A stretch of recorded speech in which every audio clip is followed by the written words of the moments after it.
A lot of people don't necessarily know very much about the women's fraternity movement. They have a lot of misconceptions at times and don't realize the impact that organizations like Kappa Kappa Gamma have had on society at large and how they contributed to women's history, to U.S. history, and then also on top of that, history of women's education and the women's fraternity movement.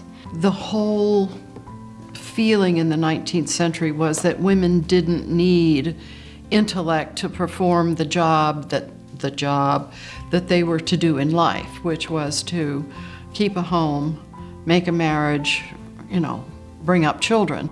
On the prairie, there's really not much of a difference between men and women, especially at that time. They're breaking ground for farms, they're working side by side in fields, and so there was a bigger and better opportunity for women to pursue education in towns like Monmouth. It's about 180 miles south of Chicago, about 20 miles from the river, and it was a railroad town. So in the 1850s, it was established by Presbyterian ministers as an academy. And by 1857, it was chartered as a co-educational college.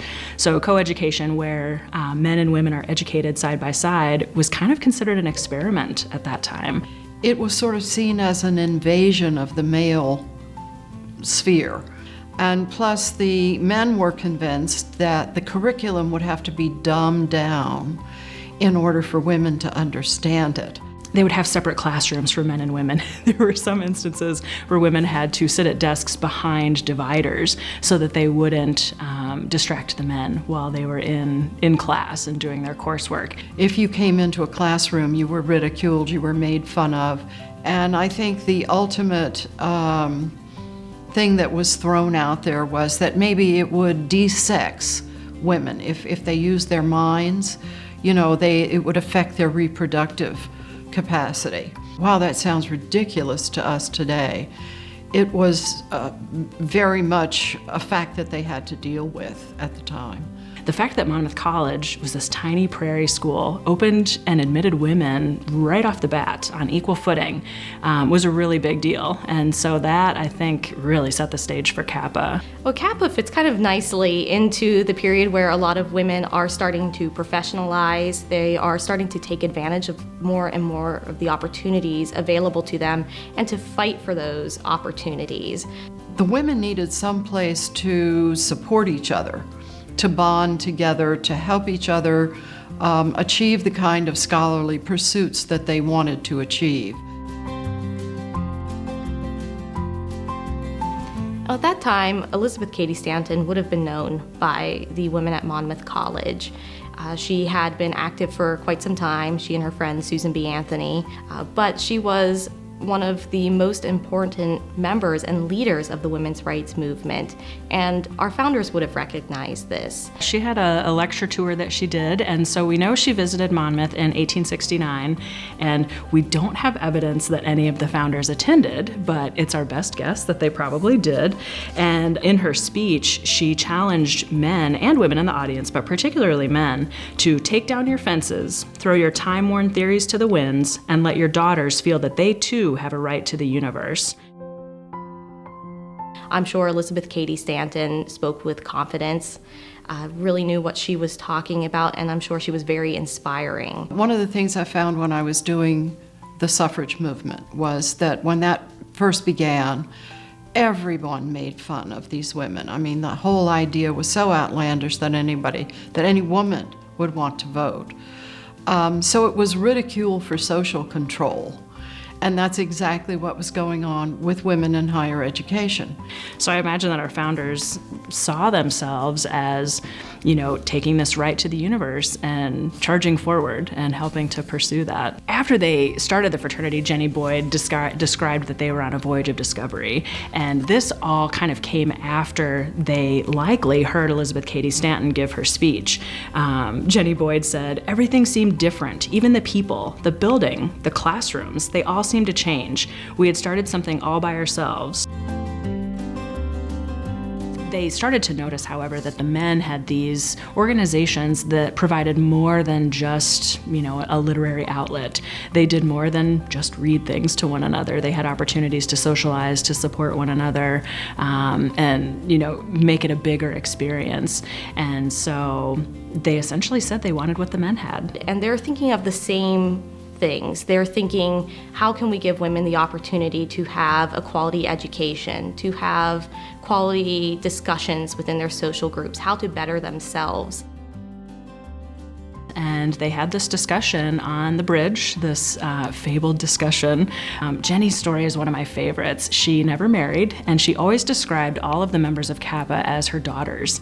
One time she exclaimed at Northwestern University, "Look at all the daughters I have." She had such pride in the organization.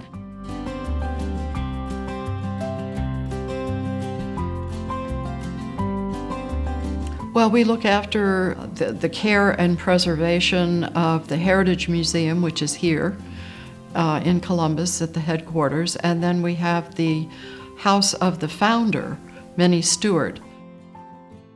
It's on almost 2 acres of land, and it would have had much more land when the Stewarts were there. But it's a white clapboard farmhouse that just looks inviting. The home was the site of women's power.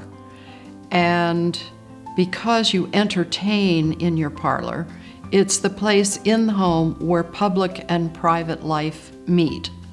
It's a place where women feel comfortable, and it's a legitimate space for them to be occupying. And so it's a very fitting place for them to begin this journey outside the home. Estelle Barnes, who was an alumna of Alpha Chapter, worked for years to get the Stewart House on the National Register of Historic Places, and they were turned down several times. And it wasn't until she emphasized the fact that Kappa had a major role in the women's movement that the house finally then was accepted and listed on the National Register. They go into this giant old building that's the largest building on campus. They made their arrival later than usual so that they would be forced to sit up front, because of course everyone who gets there on time is going to sit in the back. So they're late. The doors kind of fly open, and I imagine them to just walk in and kind of announce themselves.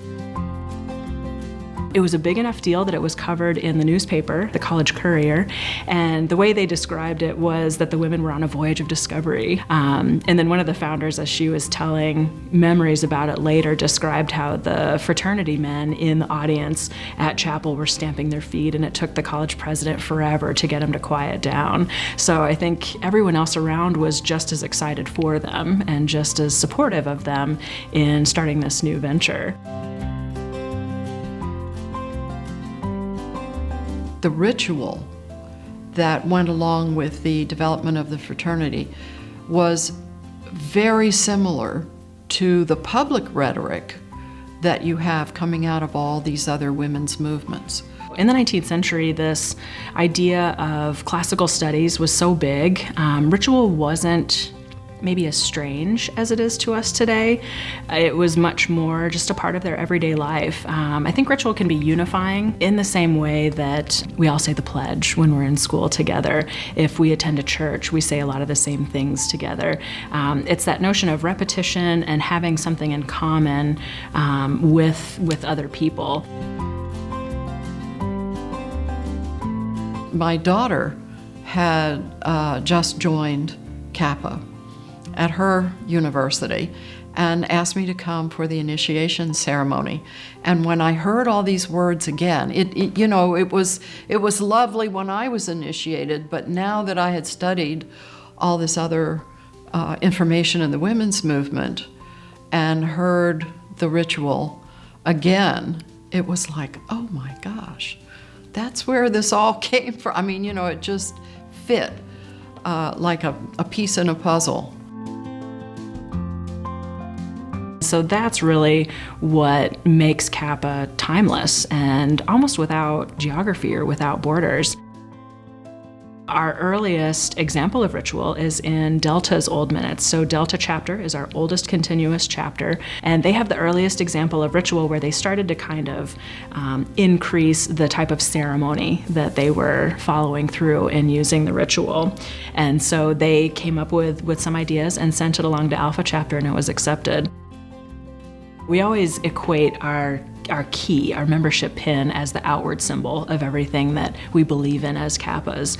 And I think ritual is our inward symbol. It's what we all can identify with if we have joined this organization. And whether you're 90 or 18 and just joining the organization, you have an idea of what it means and why it's important to us as members.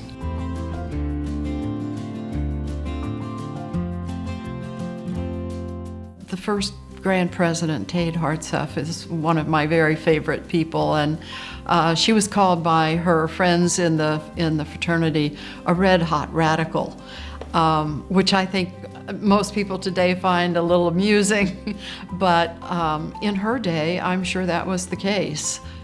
For the first 10 years of the fraternity's organization, it was run by chapters who had been designated grand chapter. So it wasn't just the chapter that was running things, it was those officers within that chapter. So they were busy. They were taking care of things at home and then trying to plan things like conventions and establishing new chapters on far-flung campuses. That's a lot to take on for an undergraduate member.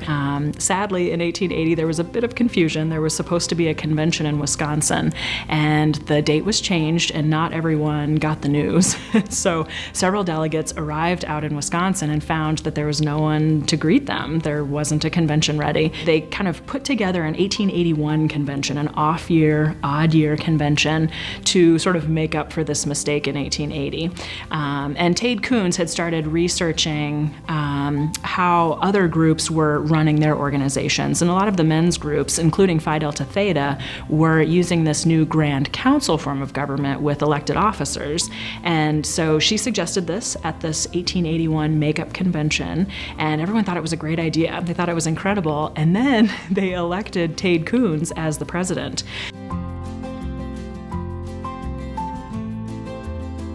So I think she understood that she wanted to put the fraternity on a national basis rather than just locally. So I think she was very good at administration. She understood the need for a vehicle for communication. She said she wanted to found a magazine that would go out to all Kappas that would keep them in communication with each other. So right at the beginning, you get someone with great administrative skills and a lot of foresight to make it a national organization and to make sure that there's, continual communication back and forth.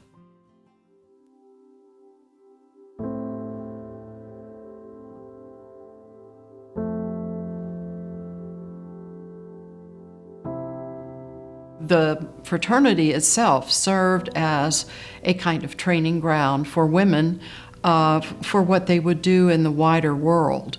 It started really early as women were coming to chapter meetings to sort of practice and train and learn how to be better members of society. So the earliest minutes we have are from Delta chapter in 1873, and almost every single meeting includes some type of recitation or debates. So they would take their work to chapter meetings and practice on each other. In the male curriculum, you learn public speaking, you learn administration, so that when you graduate as a male, you can run meetings, you can take over a corporation, you can run a business. Women had no place to learn that. It's one thing to try your hand at a new style of writing or a new angle to debate from in front of your chosen sisters, a group that you have decided that you feel safe around, and they'll give you constructive criticism rather than being torn apart by people who already think you shouldn't be there. Part of being a good citizen is having that philanthropic spirit, and it's something that Kappa definitely fosters in its members.